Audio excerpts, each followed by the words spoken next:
Hello and welcome to this video. When I was a youngster, I went to see at the cinema Fantasia. Fantasia was the film that Disney made in 1940, I believe, where basically it set some classical music to different cartoons. Some of it was very Disney-fied, like The Sorcerer's Apprentice with Mickey playing with the esoteric sort of dark arts and getting into trouble. But there was at the beginning a bit where they played Toccata and Fugue by Bach. And the narrator said that this was what he described as absolute music. Now, being a youngster, I took that term on. And what I understood it to be, this was music that was there because it was purely about music. It didn't refer to anything else. And this cartoon that they had for the Bach bit was all abstract shapes, And I thought that this was wonderful, that you could just sit down and listen to music for music's sake. Not any pop stars involved or songs or meanings, just the pure beauty of music. And I felt that the highest form of music was absolute music. And so as I explored my father's record collection and started to get into Miles Davis and John Coltrane and Duke Ellington, which was my thing, not so much Bach and Mozart, it was those guys, I also saw that as being absolute music. To me, a Love Supreme is absolute music. I sit and listen to it because I am totally and only interested in the aesthetic experience of listening to the music. And I think that's quite a niche interest. Of course it is. We know that that's the case. If you're a musician trying to have any success, if you don't have any words or vocals on your stuff, then you have just minimized your audience by about times 10. It's a huge difference. If we look at the charts and look at the records that sell and then to start to pick out the instrumental tracks, and they do exist every now and then, they do exist, don't they? But they're few and far between. So as a commercial musician trying to make a living, not having mouth noises on your record is the kiss of death. So we have this idea that I have here of absolute music, beautiful Bach, Mozart, Coltrane, Steve Reich, this absolute music here, okay? And then I have this idea of commercial music, which is songs, pop music, and it's songs about stuff. And I start to believe that the audience out there, the vast majority of music listeners are just basically, they're into the person that's singing the song. They like the sound of their voice. Their voice doesn't have to be brilliant in terms of musically. It just has to be something that they recognize. It's a friendly sound to them. And then they need to buy into the lyrics, and they are listening on a very superficial level. Often people don't even listen to the verse lyrics. They are just listening to the chorus lyrics, but they need to be there. So if you listen to the dance classic, I Like to Move It, Move It. I like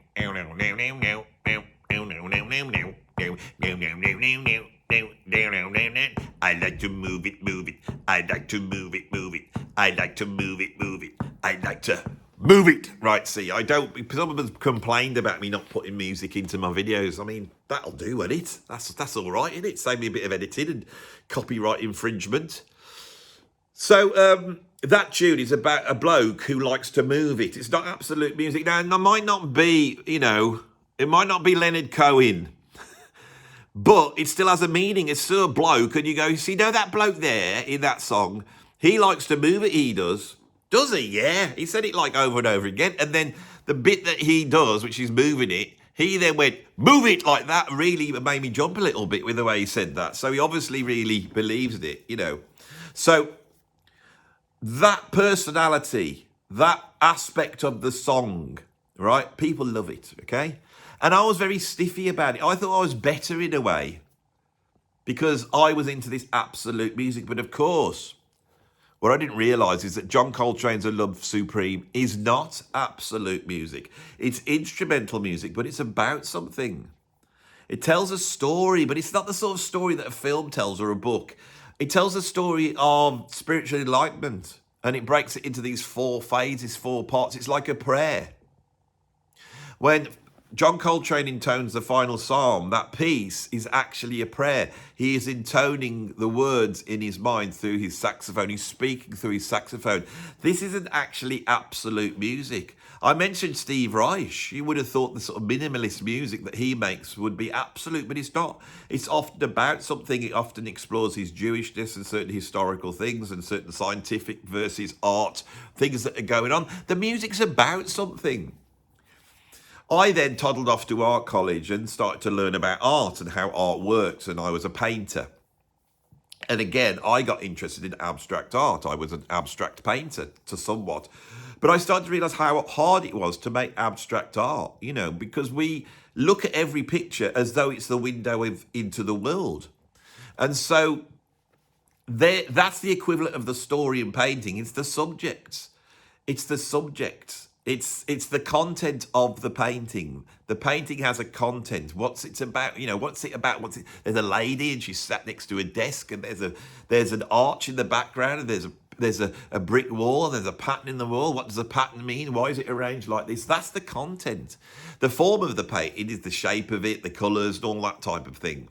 Now, as I start to think about it, form and content, which is the idea that comes from the arts, this sort of dialectic that exists in the arts.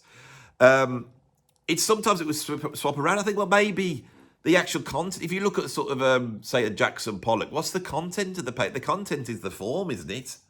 And the form is the content. I got all confused. And then you start to realise there's a philosophical underpinning to this to really understand it. And then you think, well, what's the point of this? I just liked art before. Do I really need to underpin it with all this stuff? Well, I came to the conclusion that it's not that you have to, it's just you can. And so I did. And I started to think about art in another way. I was also really, really interested in film. And as a youngster, again, I started to get interested in the form of the film, the visceral elements of the film, how it was edited, what the music was like, how it was shot, the colours, you know. And I got really into Martin Scorsese, and I loved Taxi Driver because of the way the music interrelated with the film, the way it was shot in gritty New York, but it was using old film stock, so it had that rich Hollywood colour about it. The use of, certain sections would be sped up and slowed down, the way the camera moved. I was fascinated. I was interested in filmmaking right from an early age. I devoured every single book on filmmaking. I was interested in the filmmaking. But what I didn't realise is the reason why Taxi Driver was so compelling to me was not because of the way it had been shot or cut or anything about that. That was servicing the story. It was the story that was compelling. And that dialectic of the story and the way the story is told, I start to look at painting and music in the same way. And in doing so, this idea that the greatest music in the world was instrumental music, that started to get eroded for me as I thought about it. Now, I would have qualified that by saying, the thing is, yeah, you might be right, but the thing is, you love Coltrane, you love Alan Holdsworth, you love the Mahavishnu Orchestra. Now, I know the general public don't like it, but that's because they don't understand the feelings it's giving you. The intense feelings that I got from that music was far more than the feelings I got when I first got into music. I'd worked to a point where I could feel more. And I knew that the audience out there, that was difficult for them to understand, because how can they get into my head and see what I was feeling? And then I thought, this feeling that I'm having, if I meet someone else who's like Coltrane or Alan Holdsworth or Miles Davis, the feeling that I'm having, I'm pretty confident that that feeling is the same as the feeling someone else is having. We're into the same thing. It's not all postmodern. I'm rejecting postmodernism. You know, it's like if somebody looks at a photograph of the Holocaust and bursts out laughing and go, oh, I find this really, really funny. No one's going to turn around and go, well, you know, it's up to you. You bring your meaning to the picture, don't you? If you find it funny, it's up to you. There's a truth to that. You can do that. You're allowed to do that.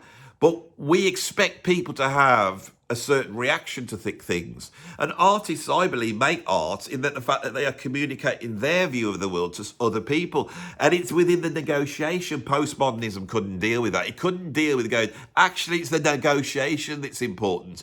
It was thinking in what I call sort of... it's a thinking that comes from a belief in God. You know, philosophy had got rid of God.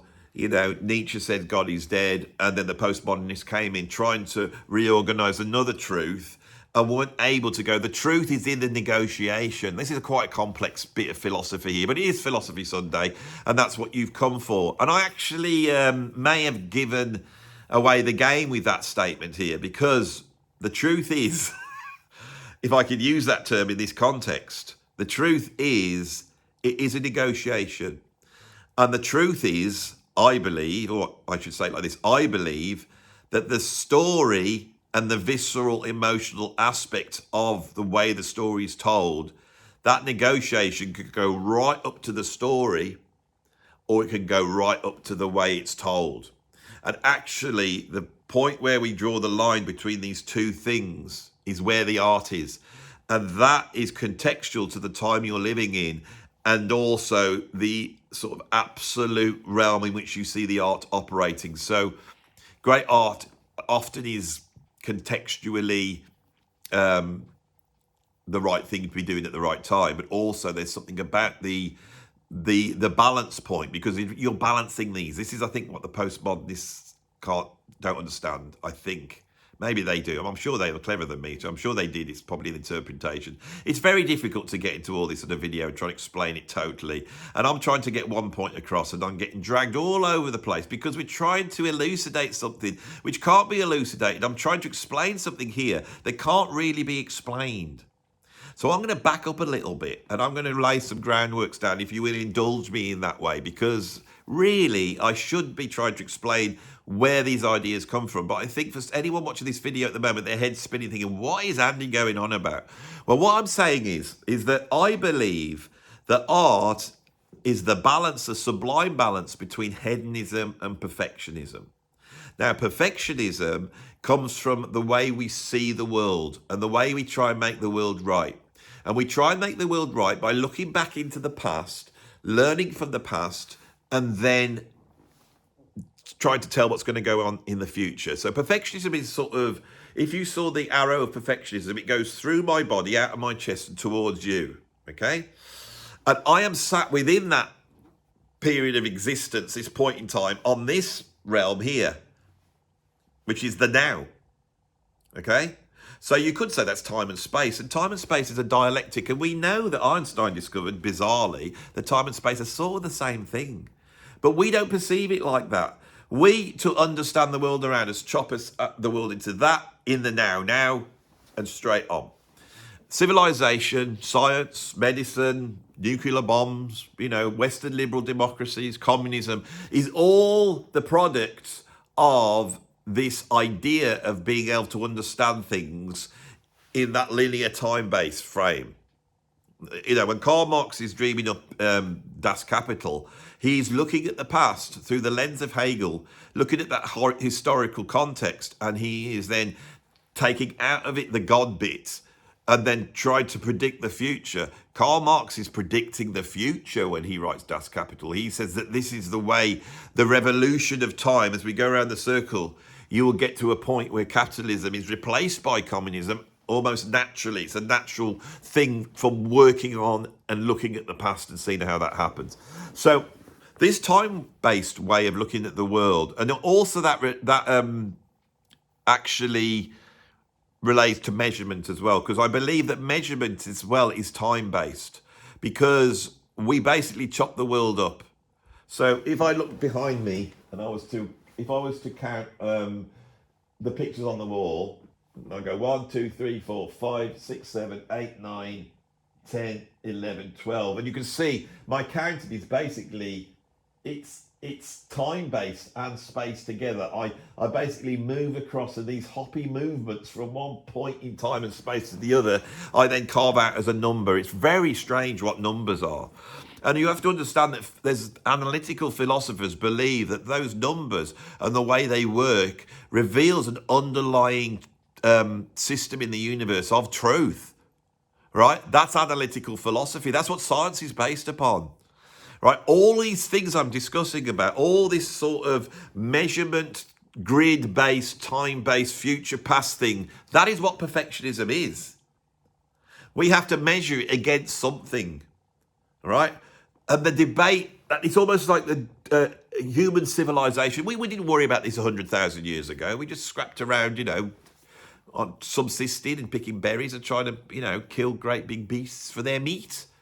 But civilization, almost at the instant civilization forms, we are having to create the idea of perfectionism so that we can categorize things and nailing them and measuring them and having them in our hand that we can see they're finite. It's like putting boundaries around things.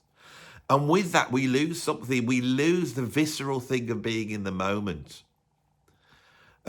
I believe that if you were to take away that aspect of us which measures and looks into the past and looks into the future and prepares for bad things and looks forward to good things, if we took that, we would live in an ecstatic delight of being in the now, because we are bathed in this aesthetic experience, but we can't quite see it. So how do we reveal that beauty, right? And I don't want to get into what that beauty represents, but how do we reveal it? What we do is we invent like a plug-in, because our minds have bought into this. Like, this could well be what the selling our soul to the devil myth is about. It's the fact that we learned to read and we learned to write and we learned to count and we learned to speak. And in doing that, we were able then to categorize the world. And in categorizing the world, we let go of being in the now. And so that split, that evolved split, which seems to be structurally within our brains, and at this point you should go and Google or search on YouTube Andy Edwards, Ian McGilchrist, and look at the interview I did with one of the foremost scientists on brain hemispheres. And this split, and it seemed, even though I was coming from it from a rock and roll drummer's perspective, it seemed that we were in great agreement, which I was pleased with, because I think these ideas are where the artists meet the scientists. Art is the sublime balance between that perfectionist grid-like thinking and that's combined with the visceral in the momentness. Now, it's quite obvious that when we listen to instrumental music, it's really about that visceral in the momentness. So let's explore why that is. Well, music's a strange thing. I think of all the art forms, music is the most magical, it's the most transformative. And in terms of conveying emotions, visceral reactions, the in the momentness, music exists in the moment. It's not tangible. You sit down and listen to a piece of music and you're in the moment while that music exists. It's such a powerful thing. With a painting, it sits there. It's always there. It's sort of outside time. Music is within time. And to experience it, you have to jump on it and go through it a little bit like a story. But there's no story there. In terms of the music, it's just conveying extremely complex emotions.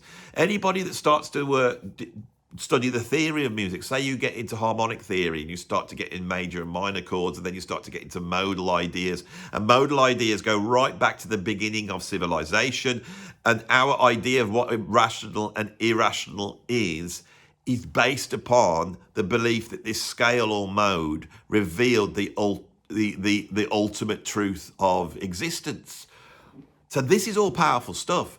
And so when you start to study the modes, so in the major scale, which is what all Western harmony is based upon, it contains 7 modes. There's the Ionian mode, the Dorian mode, the Phrygian mode, the Lydian mode, the Mixolydian mode, the Aeolian mode, and the Locrian mode. Now, I worked with a Greek performance artist once many years ago, and I was chatting about the modes, and they said, well, that's very interesting. They said, because if you go to ancient Greece, they're all named after tribes in ancient Greece. Now, whether those tribes had the characteristic that was then embodied within the modes, I don't know. Or whether it was like a geographical time-space description, I don't know. But if you play a mode, right, I think I might have to explore this. So if you can hold your horses there, I'll go get my guitar and we'll have a look at modes.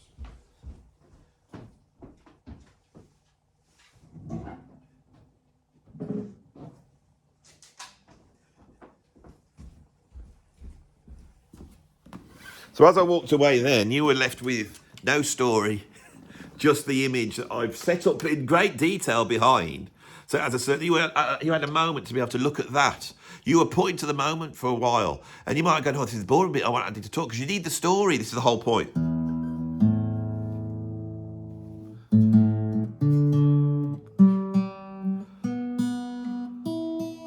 That's pretty in tune. I'm tuning that by ear. Do you know that our ears are like so much more sensitive to slight variations in frequency than our eyes are. Our eyes are measuring frequency, light frequency. But our ability to discern between subtle colours is much less than our ability to discern about something being in tune. So this note and this note are the same note.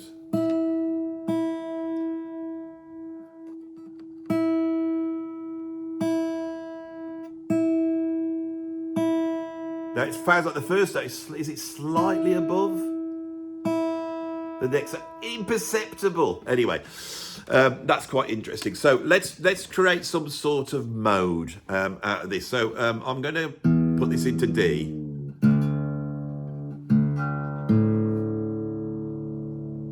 Right.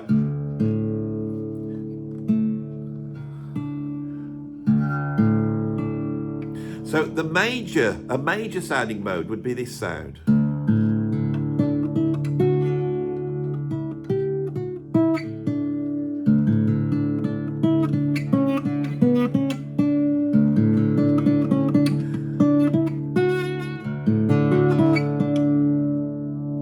A minor mode, or a minor scale, would be this.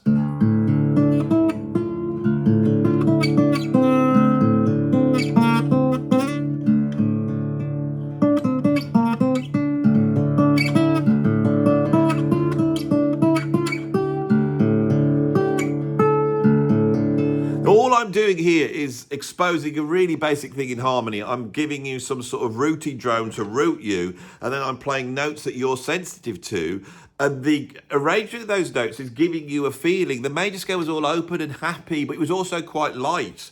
The minor scale was quite sullen and serious, wasn't it? But the fact is the modes are a lot more nuanced than that emotionally. In the major scale, we have 3 minor modes, we have 2 major modes, and then we have what is called the Mixolydian mode, which is sort of halfway between major or minor. And then we have the Locrian mode, which is almost like beyond minor. I'm not going to go through all of them, but...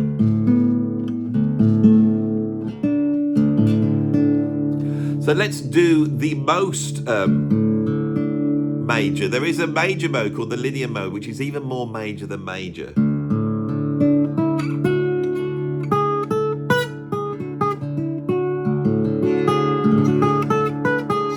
Sorry.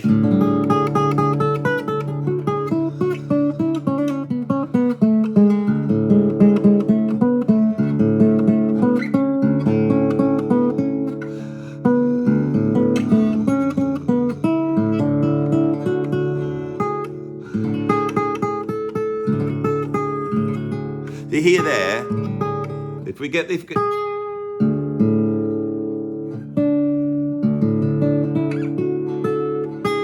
So this here, these notes are the notes specific to the Lydian mode. And I found those by ears, by using my ears. And I could use theory, but I'm using my ears to locate on this really almost like, it's almost like enlightened and spiritual. And I've now got those notes. So this is beyond major or minor, listen. That's how specific music is emotionally. Lydian mode, right? Now, I'm going to go to a very... I'm going to go to a very minor mode now. How about this one?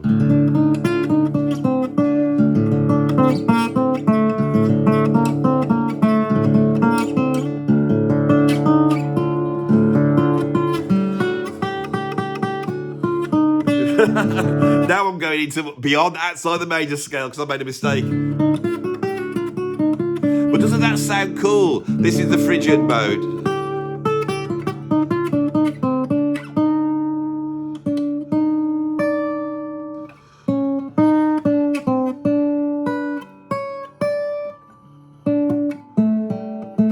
So, can I get a chord that's sort of that embodies all of that? Well, yeah, it's this one.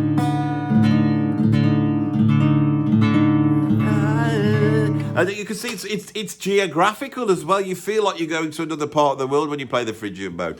Right, so you can see music in terms of conveying the emotion is, not only is it very accurate in placing emotions that you haven't got a word for. But also there's a theory there where you could almost like create that. It's not like trying to mix paint colours together. That's more ephemeral, you see. And when a musician starts to improvise, they could tell a story. They could tell a story. Sorry.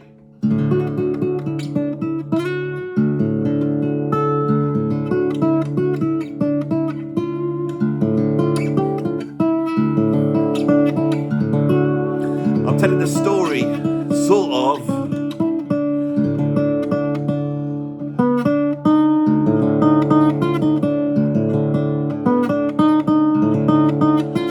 What is happening now in my story is so bloody... It's almost like an existential...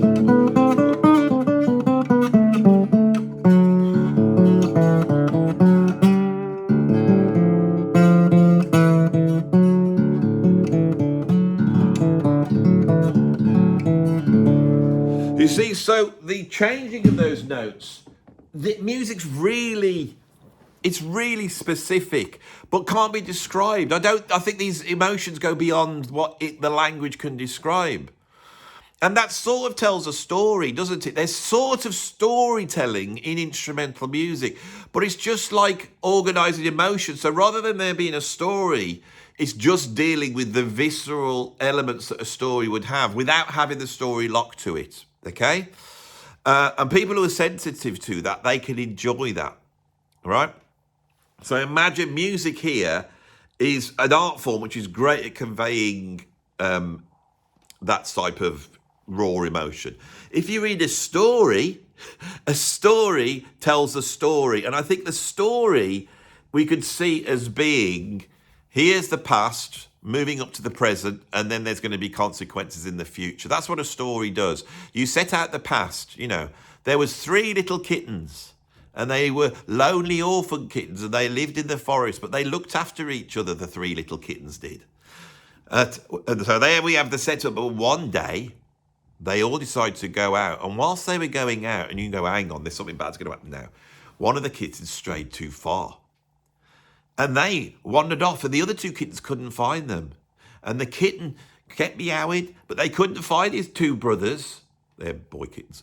And so he wandered off into the forest, and then the night time came. Now, the night time comes, and if I'm telling this story, I now can tell this terrifying bit of the poor little kitten stuck in the forest at night time. And that's all emotional. And we get the emotional kick, oh, that's so frightening. What's going to happen to the little kitten? And then just as the tension's building up, the 2 little brothers find them, and we take it back home, and it's all great. You know, that's a story.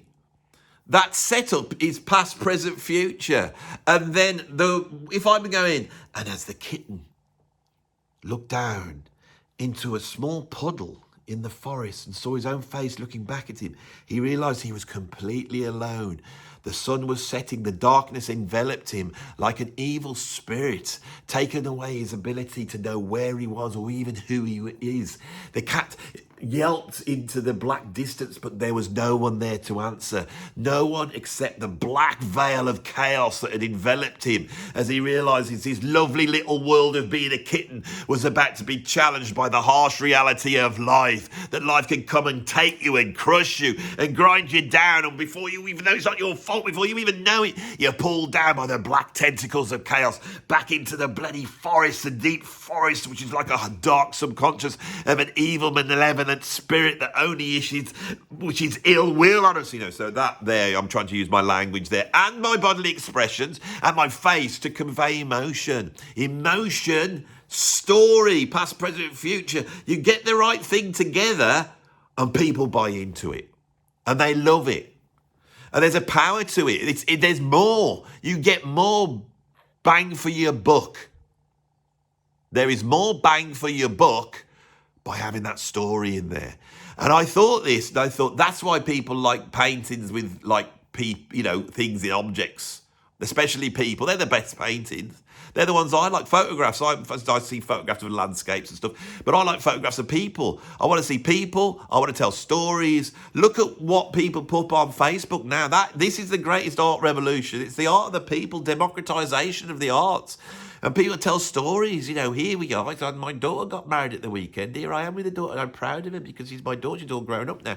And that is what is conveyed in these photos. And the people who are artists take the photo knowing in their mind that they're structurally, in terms of the form, trying to get the photograph to tell that story. That's why they don't photograph their knee. You've got to have you and your daughter in there. You need to be smiling. You need to have your arms around her. You need to look proud. She needs to look like she's achieved something. All those things need to be conveyed, right? That is what art does. And so when we go back to music, then we start to think, instrumental music's not actually as good. It can't do as much. Music with mouth noises on, you could tell a story. You can put a person in there. And then the voice. The voice is the most emotional instrument. So the voice in itself conveys everything we need to know. It's got everything there, hasn't it? Oh, I'm in drop D, I know.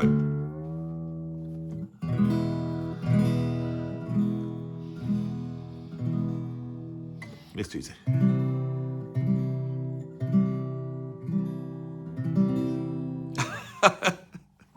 I'll throw myself out. I do apologise for this. Right, here we go. So I'm going to sing a song now. Now, I do a lot of comedy songs, but I'm not very good at singing songs, but I'm going to try my best to convey some emotion. Now, I don't know how this song goes. I should be able to work it out on the spot, but we'll try. But I'm really going to try and do this my best now. And hopefully, this little simple story, and I can't remember the lyrics, so I'll have to make the lyrics up. I was going to sing Danny Boy. I think it's such a beautiful tune. Oh, Danny Boy, the pipes are calling. Oh, ba-da-da, across the mountainside. The pipes they call, as though you're very far away. The tune of the mountains will pull you back to home, home, home, home, home. Pull you back home, pull you back home. Now, I don't know what Danny Boy's about, but I'm assuming that's what it's about. I can't remember the lyrics. I was launched into something. But you can see, Danny Boy, he's only a boy, old Danny. He's gone far away like they do. But, even though he's living this big cosmopolitan, his home's calling him. His home's calling him back. He needs to go back and walk roaming in the gloaming and all that bit, you see. That is what songs do. I wish I could now sing a song that has got all the lyrics. I like songs. I really love them. And I do believe when all those things come together, it is the highest form. I think that instrumental music is actually, it's limited in what it can do. It's wonderful. And here we get to the rub.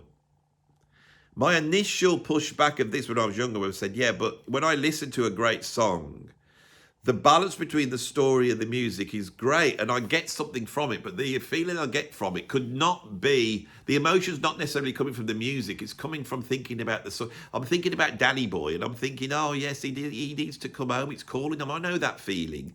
And the feeling's as much of the lyrics as it is the music. The music's not particularly emotive. It's just emotive enough to convey the meaning of the story. But when you listen to Coltrane's exploring something deep about the human spirit, and it goes deep into the emotions. And the feeling I get is much, much stronger. And this is the problem. And the only way I can explain this is in a song. And that song is going to be More Than a Feeling by Boston. Now, at this point, if I was a proper YouTuber, I would give away my copyright for this video by putting up More Than a Feeling, and I'll show you. And I wish I could play it on guitar and sing. I can't.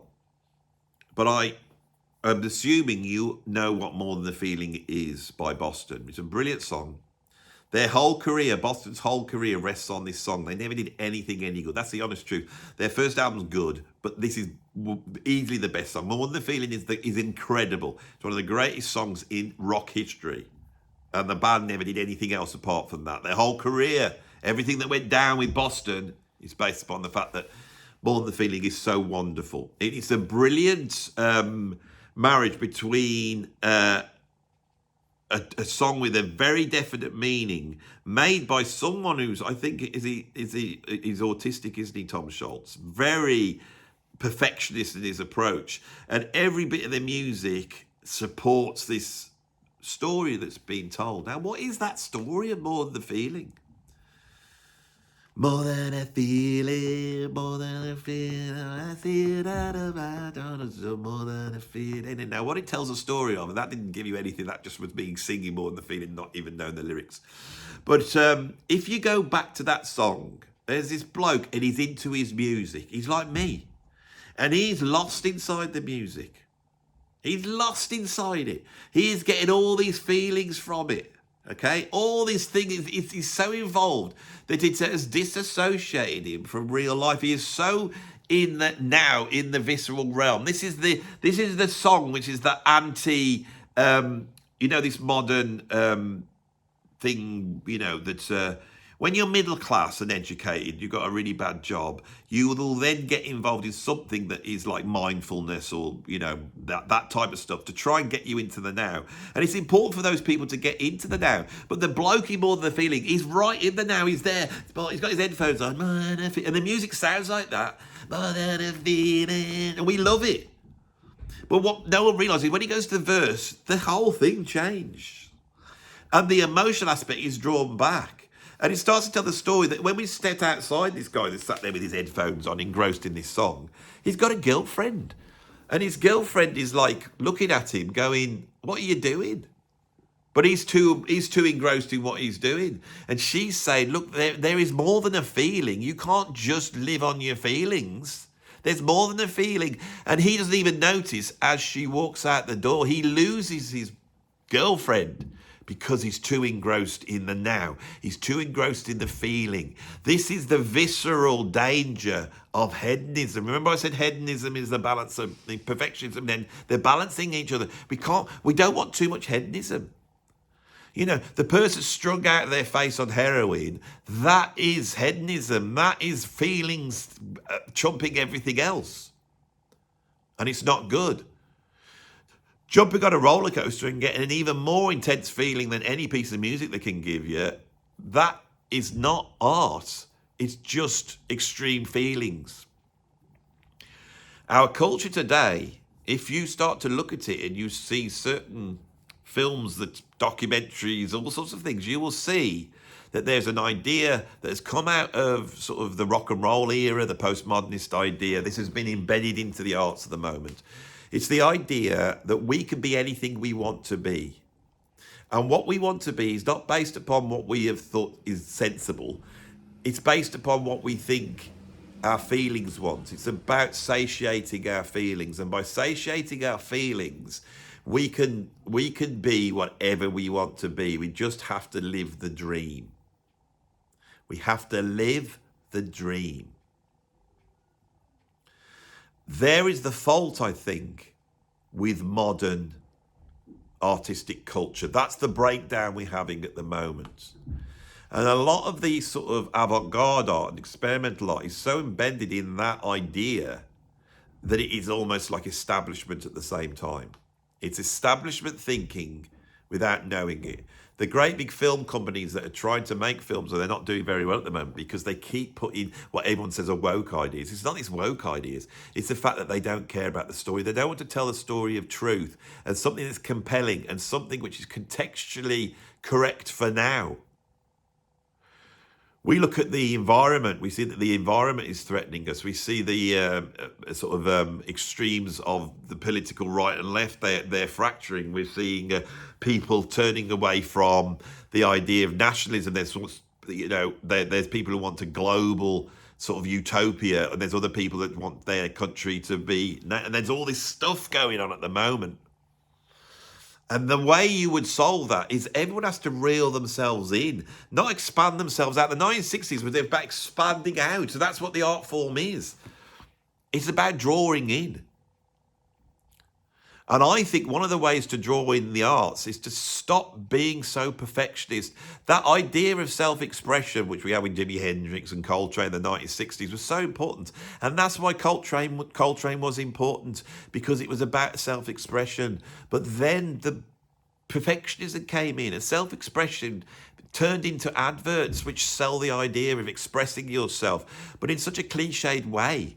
And before we know it, self-expression has become a cliche.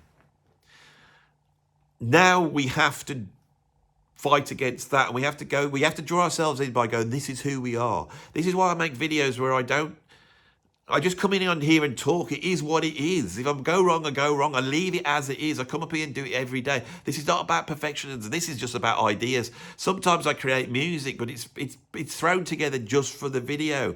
I think we need to draw ourselves in by being less perfect and actually exposing who we really are. And exposing who we really are, that becomes the story. But that's a much greater truth, I think. And that is something that I think is worth saying. It might be true, it might not be. But on this video, I have tried to explore the limits of instrumental music. The promise of the title is to draw you in. I haven't got an answer, but we have explored it. Instrumental music could well have a problem. It's a problem that it doesn't tell a story, and stories are really, really good.